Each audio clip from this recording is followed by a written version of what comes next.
Sales order processing.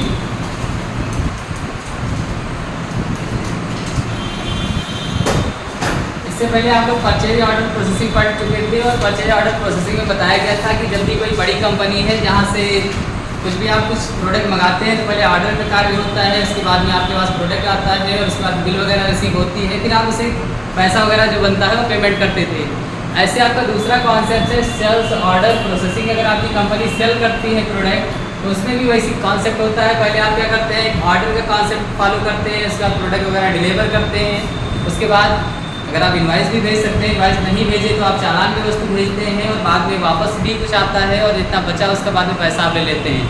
तो बेचने के लिए जो पूरा कॉन्सेप्ट फॉलो होता है आप सेल्स ऑर्डर प्रोसेसिंग कहेंगे। और उसमें एक साइकिल बना के देखा जाए कि कैसे कॉन्सेप्ट कौन कौन से वाउचर हैं जिसमें यूज़ होते हैं। तो पहला जैसे साइकिल आप लोग बना सकते हैं, सेल्स ऑर्डर एक वाउचर हो जाएगा। उसके बाद यूज़ करेंगे डिलीवरी नोट और उसके बाद नेक्स्ट नंबर आएगा उसका रिजेक्शन इन करके।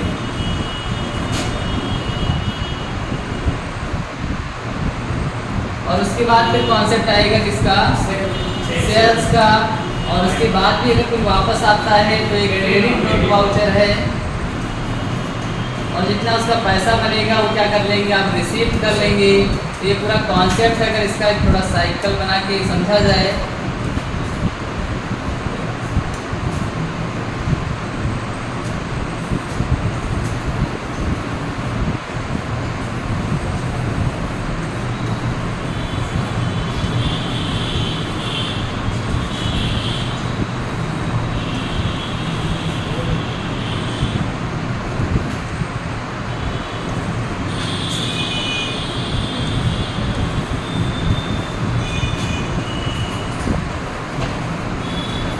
तो इस कॉन्सेप्ट में इतने वाउचर इन्वॉल्व होते हैं। अगर आप सेल्स ऑर्डर प्रोसेसिंग की बात करें तो इतने वाउचर हैं जो इन्वॉल्व होते हैं। पहला है सेल्स ऑर्डर वाउचर।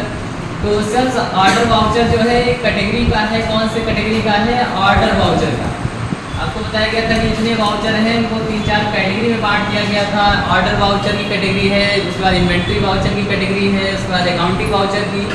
तो जो सेल्स ऑर्डर वाउचर है वो आपके ऑर्डर वाउचर की कैटेगरी का है। और जो ये डिलीवरी नोट से लेके रिजेक्शन इन जो वाउचर हैं ये दोनों हैं आपके इन्वेंट्री वाउचर।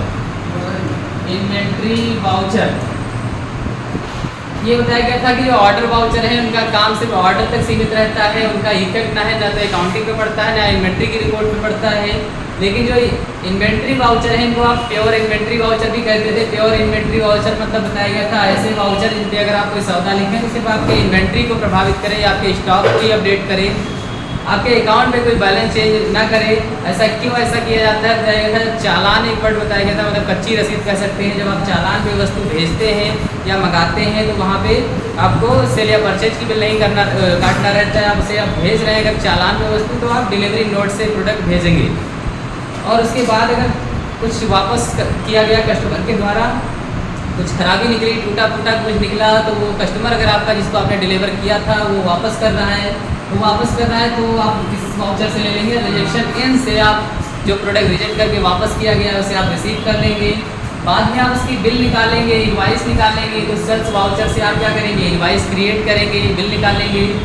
हो सकता है उसके बाद भी ये क्या हो कि बिका हुआ प्रोडक्ट वापस आ जाए बिल निकालने के बाद, क्योंकि अकाउंटिंग वाउचर है ये सब। इतने क्या हैं आपकी अकाउंटिंग वाउचर की कैटेगरी के हैं। अकाउंटिंग वाउचर मतलब इन पे जो सौदा लिखा जाएगा उसका डायरेक्ट इफेक्ट जो है अकाउंट पे पड़ेगा, बैलेंस से सीधे वहाँ से रिपोर्ट में दिखाएगा। तो अब सेल से इनवाइस निकलेगी, जब इनवाइस आप दे रहे होंगे तो आप सेल्स पे चढ़ाएंगे। अगर बिल निकालने के बाद भी कुछ प्रोडक्ट वापस आता है, कुछ टूटा फूटा या वारंटी के कारण या ख़राब हो गया, तो अगर वापस आता है तो उसे आप क्रेडिट नोट पे सौदा लिखेंगे और उसके बाद जितना बचेगा उसका आप पैसा क्या करेंगे, अपने कस्टमर से रिसीव कर लेंगे। तो ये जो पूरा साइकिल है इसे कहा जाता है sales order processing. Short form में SOP लिख सकते हैं, सेल्स ऑर्डर प्रोसेसिंग इसका कॉन्सेप्ट है।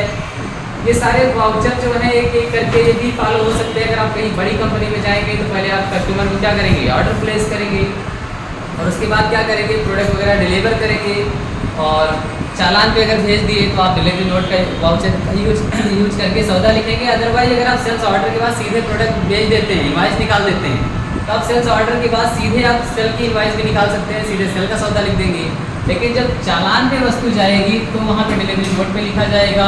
और अगर चालान की वस्तु वापस आ रही है कुछ खराबी के कारण, टूटा फूटा निकला, रिजेक्ट होकर वापस आया, तो आप रिजेक्शन एंड से वापस लेंगे और उसके बाद सेल की इनवाइस निकालेंगे। और उसके बाद भी अगर वापस किया गया तो क्रेडिट नोट और पैसा रिसीव कर लेंगे। तो एक साइकिल है, जरूरी नहीं कि पूरे कॉन्सेप्ट एक एक करके सब फॉलो हो। ऐसा भी हो सकता है कि आप जो भी कॉन्सेप्ट में ना जाएं, जैसे चालान नहीं निकाले तो आप इस पर नहीं लिखेंगे।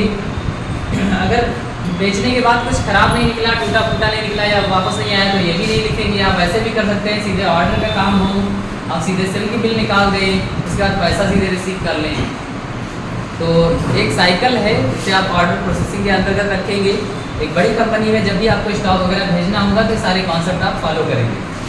तो इनका आपका शॉर्टकट भी है, आप एक एक का शॉर्टकट देख सकते हैं, बुक में लिखा भी है। अगर आप वैसे ओपन करना चाहते हैं टैली में तो एक शॉर्टकट होता है F10 होता है मोर वाउचर का। मोर वाउचर से बताया गया कि जितने भी वाउचर टाइप हैं सब एक साथ आ जाते हैं और वहाँ से आप एक एक करके सौदा लिखेंगे।